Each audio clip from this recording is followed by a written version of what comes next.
I'd now like to give the floor to Mr. Farage.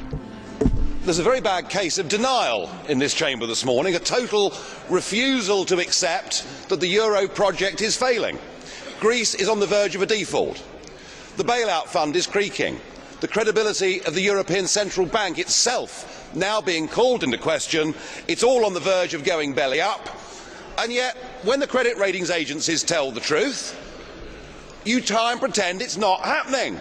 In fact, Mr. Brok and others were suggesting that it's all some dastardly plot by the Americans and the British and the Anglo-Saxon markets to bring down the euro.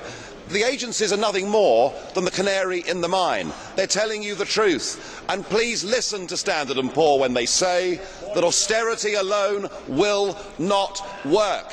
You are driving these countries into depression just to save your euro project.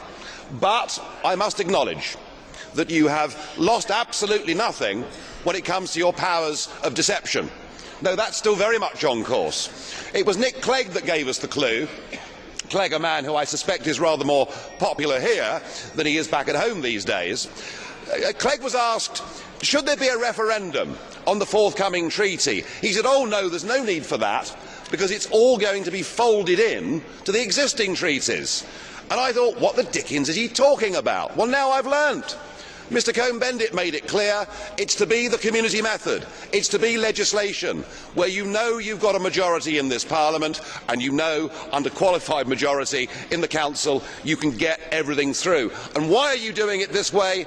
Well, it's simple, isn't it? It's to avoid referendums.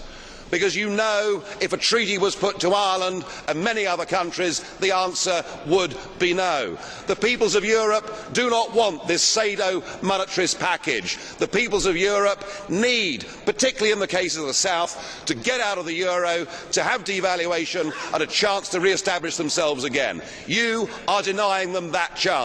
And by pushing the community method, you are destroying democracy in Europe. I hope you are all very proud of yourselves. Das Wort hat nun Herr Kollege